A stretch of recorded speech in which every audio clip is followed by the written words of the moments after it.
This is a really, truly innovative one that we partnered with Mahindra Raver, in fact, a very Bangalore-based company.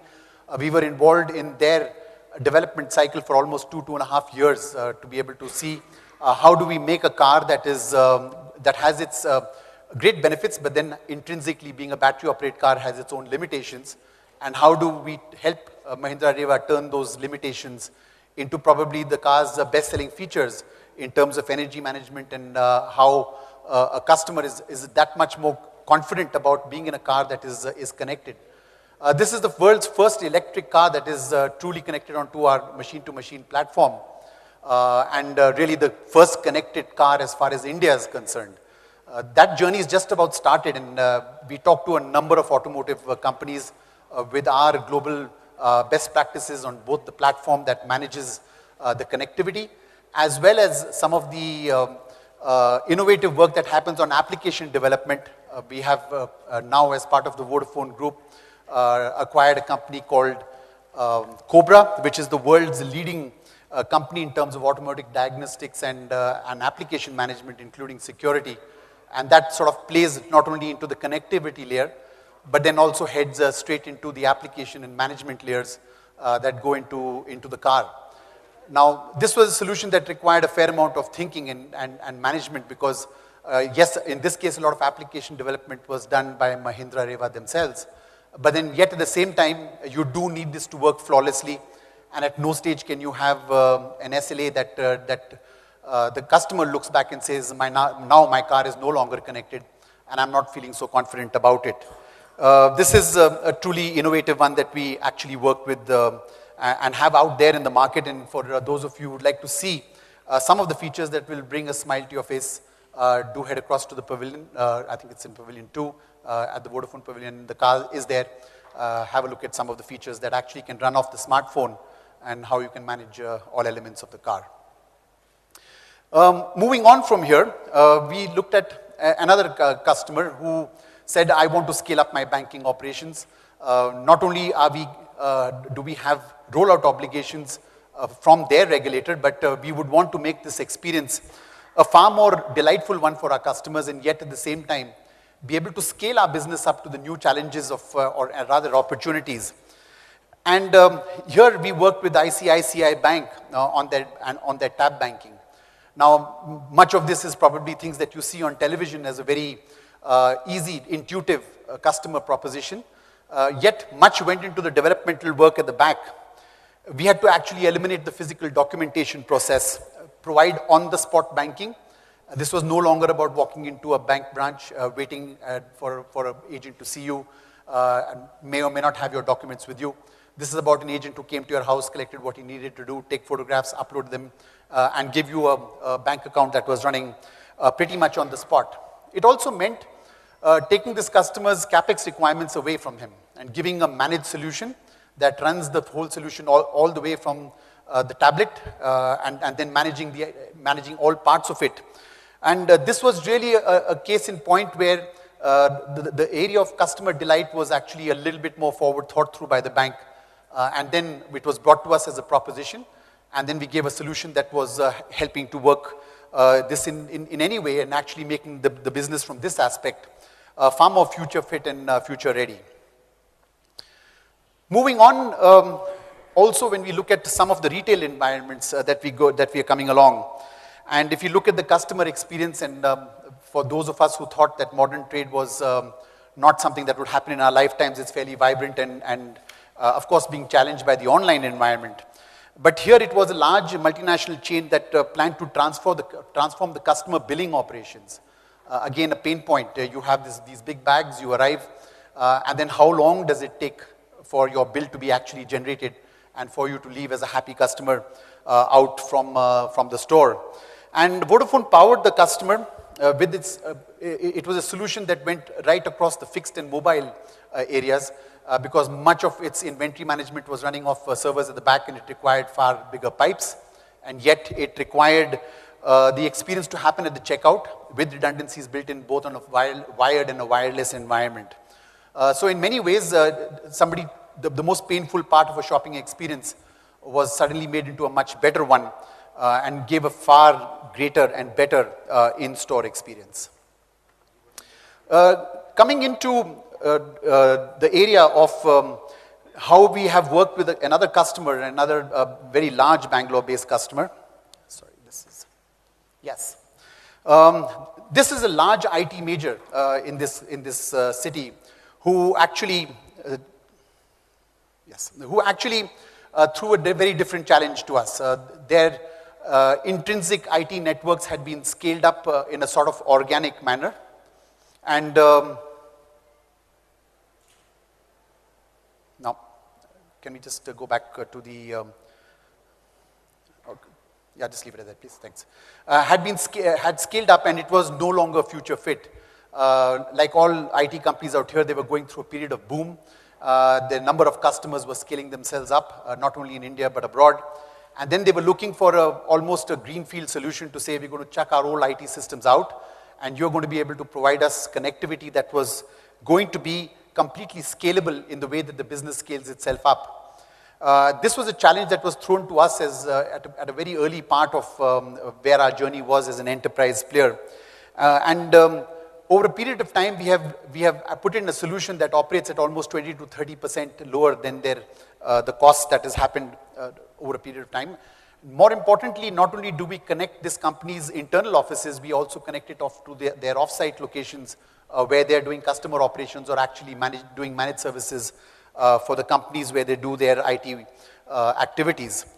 And this allows just-in-time provisioning, it allows new virtualized networks, it allows dynamic capacity planning for this company who actually just places a demand on us and says, I have a new location, or I want to take my bandwidth up at that particular location from so much to so much. And we give them no questions asked service. The numbers are agreed at the back. They know what their connectivity costs are going to be.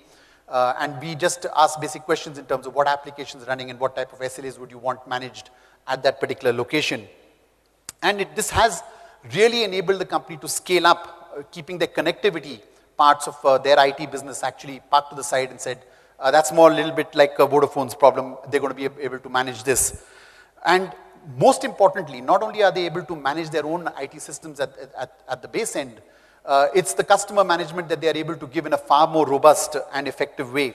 And this has really, really been quite forward-looking from their perspective, and this was done about a year and a half, 2 years ago, and has enabled the company to at least take this complexity out of the way that they are looking at their business issues.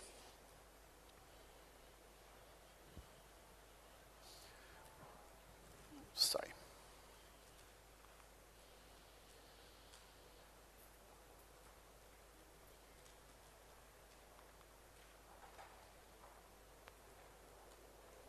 Yes. Coming to the area of secured payments, and this is another case study of where we worked with Lycra, a very leading company in terms of the area of POS systems. Now, POS systems in our minds are point of sale systems in terms of payment management. Seems to be not quite an area of delight, but I wonder how many of us have thought through what happens when we swipe our card on an airline, which is it connected or not, and what actually is happening to that payment in a secured manner for a purchase that you may want to make at 30,000 feet. Now, those are some of the things that we partnered with Lycra to be able to deliver. They've worked with microfinance companies, they've worked with the retail merchants, and both wireless and wired POSs in terms of being able to manage this. And this gives them a very committed total cost of ownership over the life of whatever has been contracted with them and their customers. Moving on.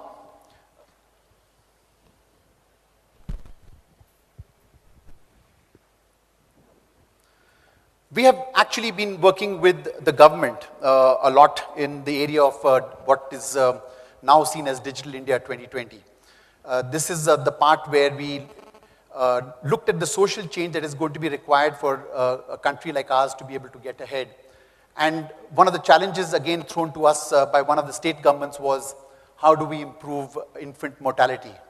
The infant mortality rates, you would sometimes wonder what's this got to do with a telecommunication provider. But the fact is that the government actually chucked this problem at us and said, this is a big area of social development and change, and we would like your thoughts in terms of how we would be able to manage this going forward. And when we looked at this was part of the National Rural Health Mission, and we partnered this to work with the ASHA workers, who then interface with much of the work that happens at the back. And then it is connecting mothers all the way from pregnancy right through their maternity period, and then offering child nutrition and being able to actually have the information come in on a seamless basis that actually gives us deep visibility, or rather gives the government deep visibility on how this has happened, with material impacts on terms of how this has helped to bring this down in terms of the infant mortality rates in the state. Now, this is a very intrinsically mobile solution, because in many cases we do believe that that's where the last mile is going to remain, or will actually be able to extend itself far further out, eliminating the need of actually putting fixed line connectivity into the places that we need the information to flow.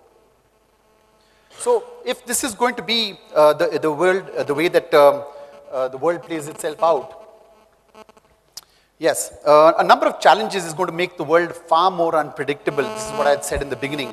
And then consequently the business environment to be that much more challenging. This could be for a very large corporate, and this could be for your smallest of SMEs. Between 1970 and 2011, the number of man-made disasters has tripled. The number of natural disasters has gone up 7 times. For those of us who believe that that doesn't impact our business, that's not quite true. And yet at the same time, your business needs to be up and running, and you do need to have solutions into place that will allow you to address some of these challenges that come your way. And if you look at how some of the businesses in our lifetimes have been transformed completely and fundamentally, publishing, photography, navigation, education, they've been transformed forever. Not very many people, besides the people with the flashes here, carry a camera around anymore. It's on our cell phones. And if you look at the way that navigation happens, that pretty much is on our cell phones too. So you can see the change that is happening around us, and yet at the same time that you have the issues with regards to security and compliance that more and more of our companies are going to be demanding of us. All of this still needs to be done in a fairly scalable way. And really the thought is, how much of my business is out of control? How do I stay afloat in an environment where much of the things that are going to happen in areas that I don't control? And yet, how do I put my energies in staying ahead? Now, if you look at the way that this will play itself out, and if you look at the experiences, we are seeing the world of social, technological, and cultural changes. Now, these may affect our lives on an individual basis, but the reality is that there is nothing individual and there is nothing B2B and nothing that is B2C, and the world of B2B2C is becoming absolutely blurred, where you are not able to draw the line between what you're talking to another company and where the social part of what is happening for us, and where do our customer relationships actually lie, and how much of this will actually begin to start moving in both directions, and in some cases without us even thinking or knowing about it, and consequently very often in ways that we are not even able to control, especially when you look at the world of the social media. And if you look at this, connectivity then becomes really the heart of what is going to keep much of our businesses, our economies, and the environment around us working. The way we look at it, and yes, we are a communication provider, but in the way we look at it, connectivity is almost like food and water. It's almost, just take a case in point of where you look at the environment around you, and then we just disconnect the systems. Your phones stop working, the networks in your offices don't, and much of what we host on the cloud or go to host in the cloud in the future is not connected for maybe even for 5 minutes in the day. And then we begin to start understanding how we have taken this very basic premise of connectivity, almost like the air that we breathe around us, as a given. It requires robust investments, a very different way of managing how this is going to be taken and go forward.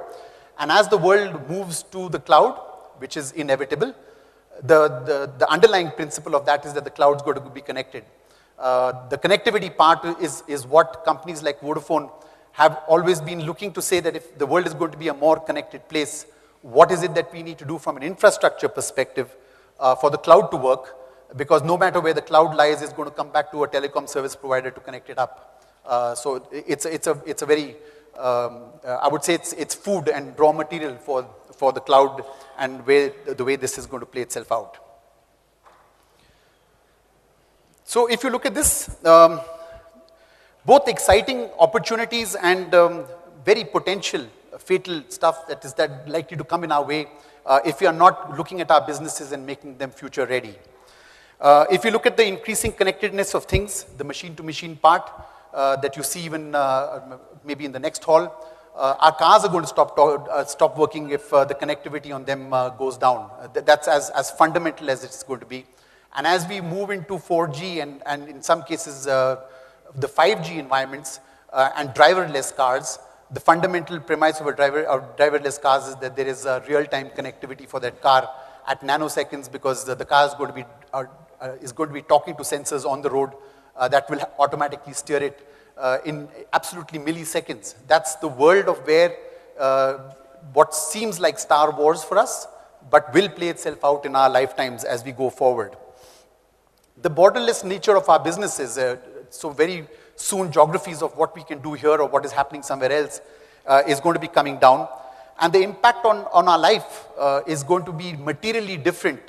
And I do believe that whereas we've been talking about the world on machine to machine and will our refrigerators be connected, I do believe our refrigerators will be connected again in our lifetimes, and the servicing on them will happen on a remote basis, pretty much the way that high-end servers are managed on a remote basis in some places. So you can see that what seems like a fairly simple proposition or fairly complicated in terms of, say, a driverless car is going to be creeping itself into our homes in the way that we live very, very soon. And this is profound even, for example, in the way that we buy things.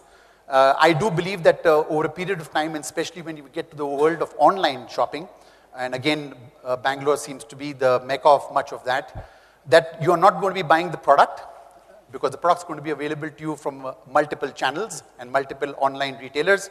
You're going to be buying it for the experience of the product and the shopping experience of who's the person who can give it to you at the best price, deliver it to you at the quickest period of time. Then whether you're buying the phone or the fridge, that choice has already been made somewhere else. The service layer is going to determine in terms of where you're going to go and buy the product from, rather than the product being determining what exactly that you're going to be buying. You could actually be making compromises between one refrigerator and the other basis the shopping experience. So these are fundamental things that are going to happen. When somebody says, I can deliver your fridge in 1 day, whereas the one that you want is in 3, chances are that you may take the 1 day option because of the service layer that goes along with it. So in such a scenario, Vodafone's thought is that how do we make you a ready business? And we've looked at investing in many ways to be able to build an infrastructure. 425 million subscribers on our mobility networks, many of them B2B customers that do fundamental work for providing B2B or B2C services. A global company that operates in over 80 countries between where Vodafone's invested and where we have partner networks. And it is this really basket of learnings that we get from around the world when somebody talks to us and says, this is my business opportunity, or this is my business challenge, and how at Vodafone would you be able to talk about? And we've had very interesting cases where retail rollouts are now being determined in terms of basis connectivity, because you can't do a retail rollout for a modern front-facing company unless the outlet is very deeply intrinsically connected to its supply chain. So even things like a rollout of retail networks is now being determined by the ability for telecom providers like us to be able to give solutions to make that business that much more future ready. Now, in many cases, you know us for our Zuzus and many other things that we do. That was our consumer heritage that we are actually quite proud of. In the last 4.5, 5 years, this is the type of scale that has been built up. For us, we provide connectivity into 190 countries. It's about the fact that Indian companies are becoming more global, and there isn't a global company that does not want its India operations to be up and running, and it's a fairly integral to its strategy for success. And the type of infrastructure that has been set up is probably the largest transmission network in the world that is fairly complex in the type of solutions that they support and the type of information that it carries around. It gives us very strong and vibrant business-to-business play. And it is the use of this infrastructure that we actually go out and sell to our customers and saying, this infrastructure is now available for you to now think beyond boundaries and geographies to be able to take to solutions from one part of the world into the other, both on the inward and on the outward. Within that, if you look at the mobility network, and we pretty much have a presence in most geographies that Indian companies tend to be involved with. But it's actually the IP MPLS coverage that, to my mind, is going to be the provider of ready business solutioning around the world. The information flows are going to be critical, and the fact that we now can deliver these services into 190 countries around the world in any direction, in an absolutely seamless way, that is really the infrastructure that I think that many companies are now looking at and saying that yes, I can move much of my operations to India, or I can use much of the intellectual capabilities or other capabilities from India to any other parts of the world. At least those parts of connectivity and the things that go along with it are sort of taken care of. Within India, how are we, and for those of us who know about us from our consumer heritage part a little bit more in terms of the B2B part that helps many of our customers to become business ready. And we've been involved in this in very exciting journey for the last almost 4.5 to 5 years, that if we are going to be a large integrated telecommunications provider in a world which we do believe will become more mobile, and if not more mobile, definitely more mobile-less, that we have a role to play in the success of our businesses, in the success of the way the country itself looks forward. Much of this has been put together not only in terms of the infrastructure, but in terms of support services, because in an SLA-driven environment, which is fundamental to the way that a B2B business would want to engage with a telecom service provider,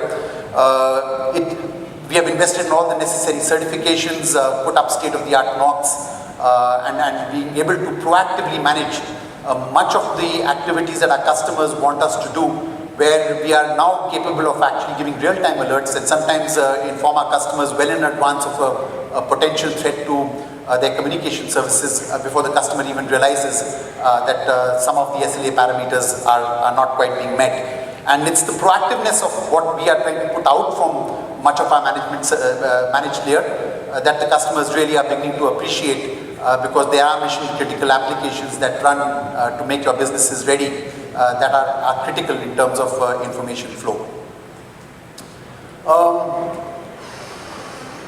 5.5 million customers on our enterprise space from a mobility perspective.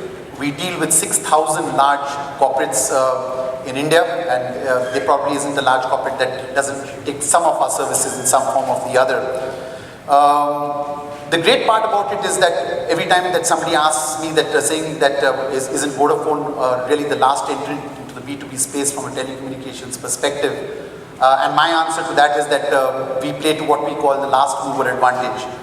It's our ability to invest in the networks, in state-of-the-art equipment that is no longer legacy, that is really today.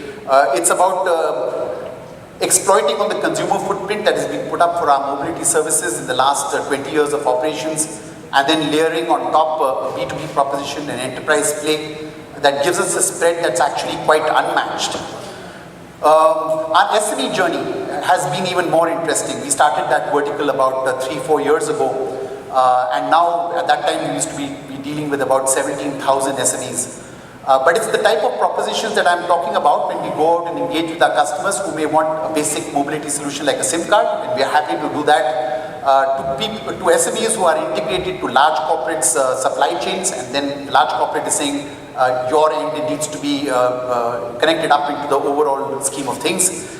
And we now cover about 170,000 SMEs. Our ambition in the next 2 years is to get to 1 million SMEs that would be enjoying some form of Vodafone services that would fundamentally change, because in many ways the SME businesses are ancillary and a feeder part of what leads into the large corporates and then into a much bigger play that we see playing itself out. We also have a separate dedicated team that works on the government part.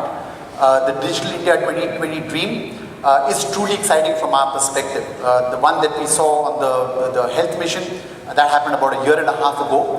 But today you see an element of seriousness of where at least there is a sense of vision with the government of what Digital India will be and how it will transform our lives.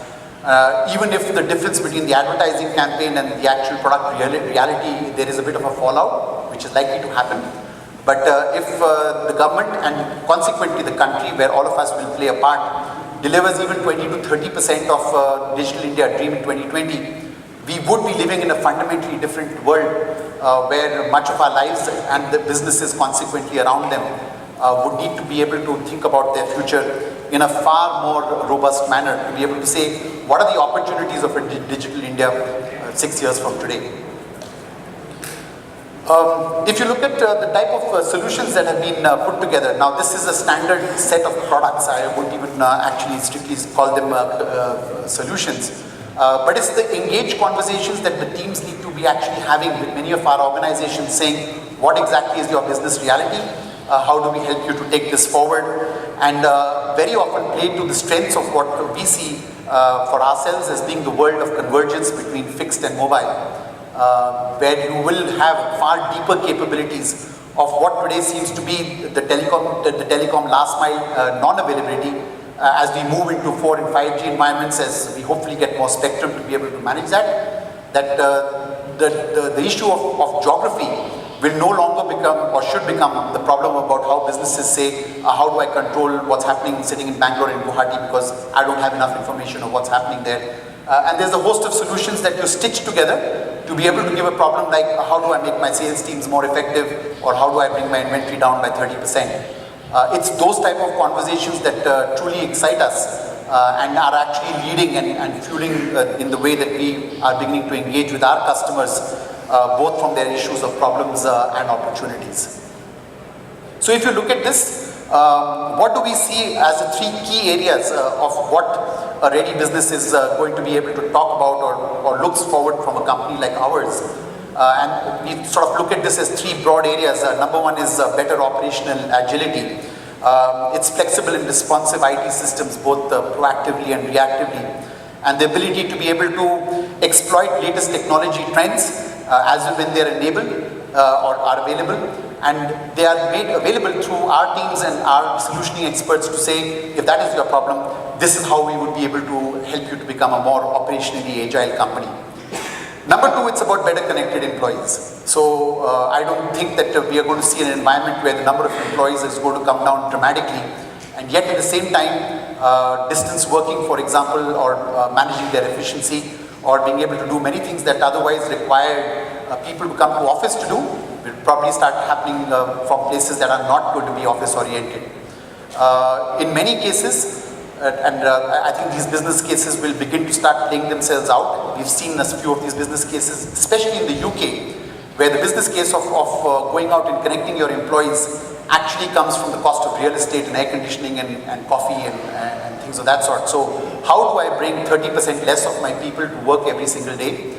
And we have demonstrated that in the Vodafone headquarters in London. The employee strength in the core headquarters is 1,000 people. There are only 600 seats. The balance 300, 400 not expected to come to work maybe once a week or twice a week for critical meetings that are required to be face to face. But the payback is that you're using 40% less office space in downtown London. Now, culturally, are we ready for that? May or may not be today. But I think some of these will get forced down our ways as our businesses will need to get more ready into the future. And connected employees in every way whatsoever is going to be in many ways part of that. And lastly, it is better customer engagement.